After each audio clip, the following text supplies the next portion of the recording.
are these people? To this, Collin, explain. Explain. So this was somewhat trending, I believe, over the weekend through yesterday, that there was a bill being proposed by the House, or I believe the Senate actually, to give Israel I believe it was $17.6 billion towards military aid. So I believe as of yesterday, that did not go through. So it goes to show, I think in part, and we'll probably talk more about this, the protests are working, people. So keep them up. We rarely read mainstream, but I think sometimes it's important to read mainstream. So this is from the Washington Post, written by Abigail, Hauslohner, Marianna, Sotomayor, and Liz Goodwin. And they write, House GOP fails to pass Israel package as congressional impasse continues. So they continue to say the Republican-led House yesterday failed to pass a bill that sought to provide billions of dollars in military aid to Israel, extending an impasse over how to address some of the United States' top national security concerns in a Congress increasingly paralyzed by political infighting. The outcome was 250 to 180 in favor, but the measure required a 2/3 majority to pass. So it's actually very close. House Speaker Mike Johnson called for a vote on the $17.6 billion legislation, pitching it as a GOP counteroffer to a more sprawling Senate bill that also includes money for Ukraine, Taiwan, and U.S. border security. Johnson declared earlier that the Senate measure would either be dead on arrival should it reach the lower chamber, with many Republicans arguing it does not go far enough to address illegal immigration after former President Donald Trump urged them to oppose it. Tuesday's vote, minutes after House Republicans also fell short in their bid to impeach Homeland Security Secretary Alejandro Mayorkas, punctuated back-to-back losses for Johnson, and left uncertain the path ahead for funding President Biden's national security policies. The Senate bill, which faces a key vote today, is also expected to fail in its current form. The standalone House bill includes funds only for Israel and U.S. forces in the Middle East. See, isn't it interesting that when they want to, they're able to do standalone bills for the things that they really want, not necessarily what we want? Like, when we're going to get a standalone bill for Medicare for all, for example, or I don't know, like any progressive policy, it's always attached to something shit. So, but anyway. The standalone House bill includes funds only for Israel and U.S. forces in the Middle East, priorities, Johnson said earlier yesterday, that must be decoupled from other national security initiatives.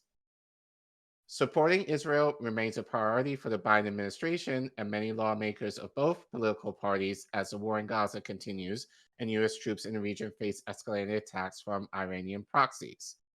While that vote failed, Republicans were able to use it as messaging leverage against Democrats, who bemoaned Republicans for passing an Israel-funded bill 3 months ago that also included cuts to the IRS.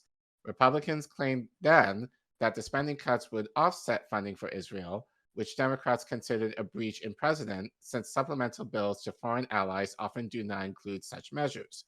Johnson dared House Democrats to vote against it, arguing he would put a clean funding bill on the floor so that they could support it.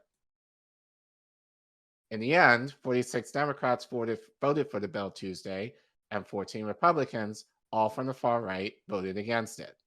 Far right. But the GOP bill, what's that? Far right. Far right, yeah. But a GOP bill proposed by Republican Ken Talver was condemned by many Democrats, including staunch supporters of the Jewish state, who labeled it as a political stunt that had little to do with Israel's right to self-defense and everything to do with the chaos that has engulfed the Republican Party. Biden had said earlier that he would have vetoed it.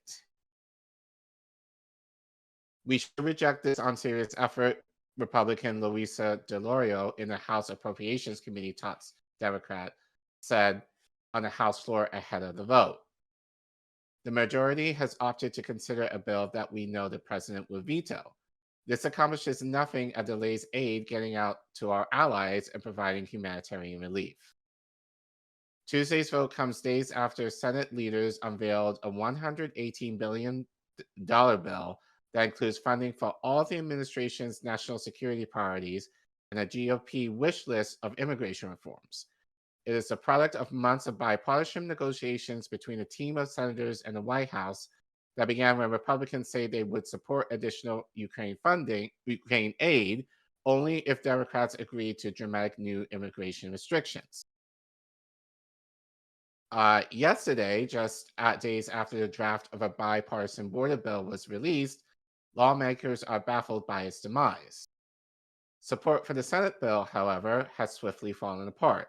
Trump, Biden's likely proponent in this year's presidential election, has mischaracterized contours of the legislation, and he encouraged other Republicans to not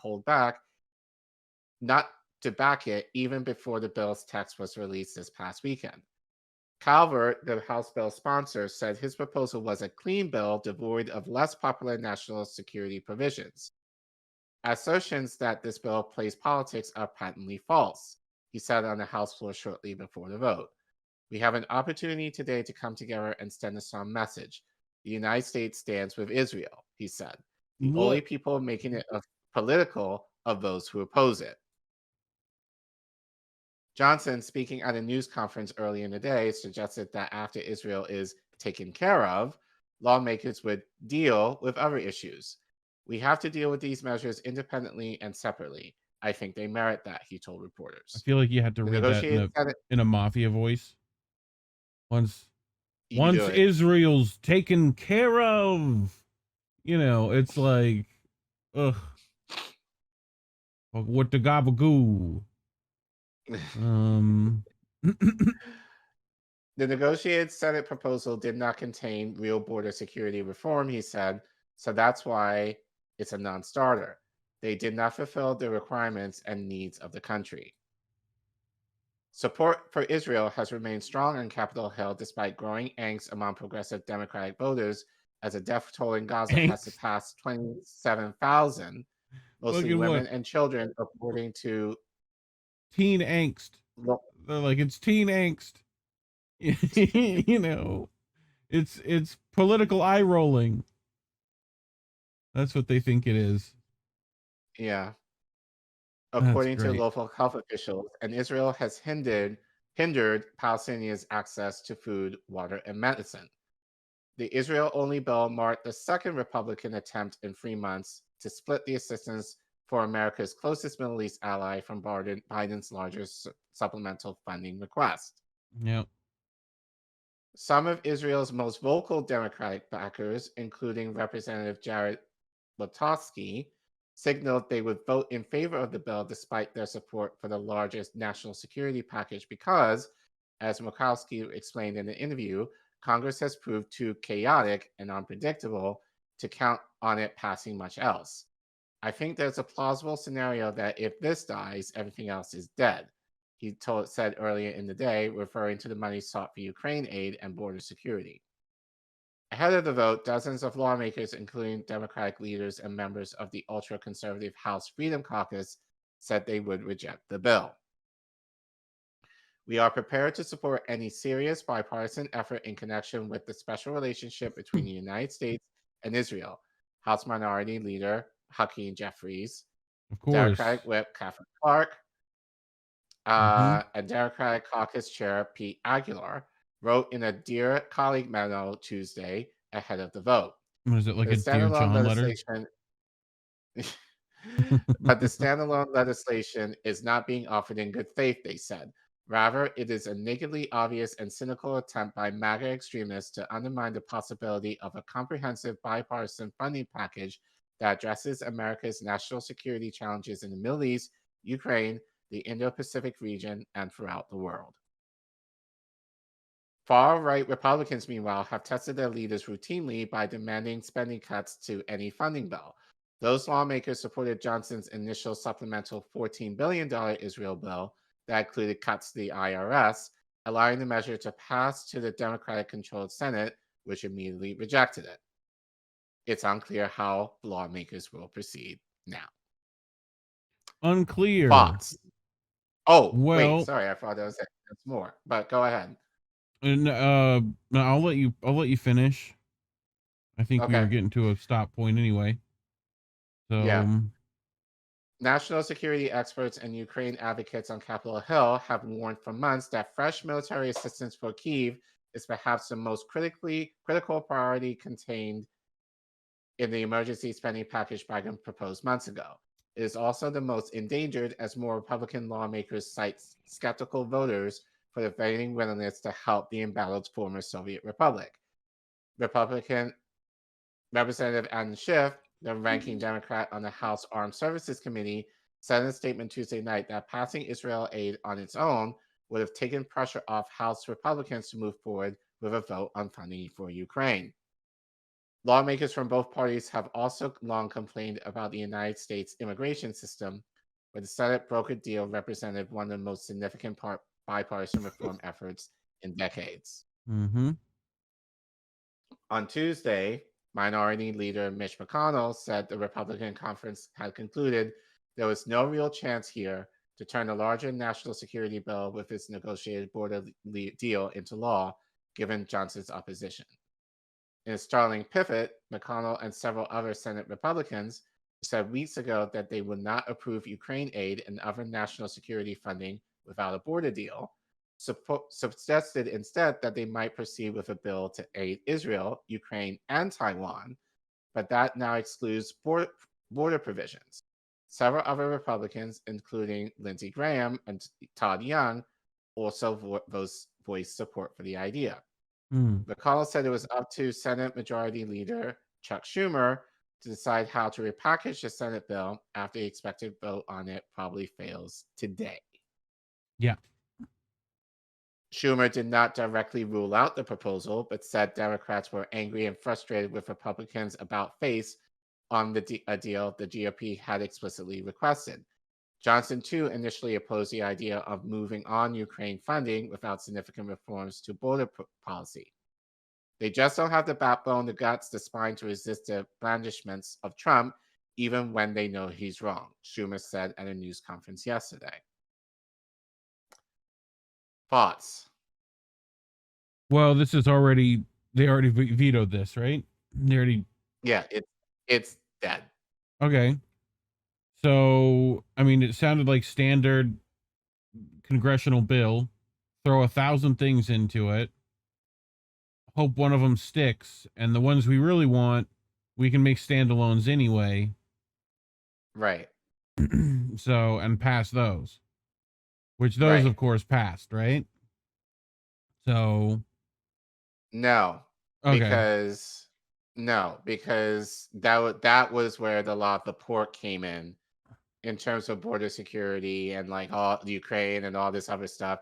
So, so now I think because Republicans, politicians actually listen to their base, and now support for Ukraine has dwindled in the last couple of years, they're a lot more hesitant now to make that funding for Ukraine. But, Republicans are also very much pro border security and all that kind of stuff. But as you said, it's just trying to put in some good shit in the midst of, for them, in the midst of not so good shit that gives them the excuse to basically fight among each other. When, as you said, they can just do a clean bill on these things, on pretty much everything, and it will pass. So I think it's just a way to kind of appeal to their base, especially with Republicans, to say we're actually trying shit without actually doing anything. Gotcha. And giving room to say, well, Democrats voted against it, whatever. So just, just it's theater, basically. It's Okay. Cool. Are they going to do a little song and dance for us? Is that what you're trying to say? You no, know, but I think more regardless of show all of tunes. that, though, um, it does show to me that the fact that Biden was willing to veto this bill, even though there was an Israel component to it, Mm, I think does show that he's a little more seemingly more cagey in terms of knowing what people are saying to him, like people on the ground directly saying to yeah. him regarding their displeasure about the Israel Gaza assault. And his response could essentially determine his presidency come next year. Gotcha. So it's going to be an interesting few months to see. I honestly don't believe this is going to last too long. Mm, Um, so this in a way is kind of Biden's stand up. Basically, can say, "Oh, I did not." I did not support this bill. He can say that now. I would veto. It's easy to say he would veto it, knowing that it was going to get shot down anyway. So right. I don't necessarily see that as a good thing for Biden. It'll be interesting though to see within the next few months, because I'm sure, as this assault continues, that Netanyahu will be like what Zelensky was doing, is like, Yeah, where my money? you want us to defeat the Hamas? Give me money, or whatever, however he speaks. So I think that's a I'm good sure Biden impression. will kind of give in to him, I think we're gonna make you do eventually. every Netanyahu impression from now on. Um, but anyway, let us know what you think. Leave a comment, like and subscribe, hit the share button. We're heavily suppressed. Every little bit helps.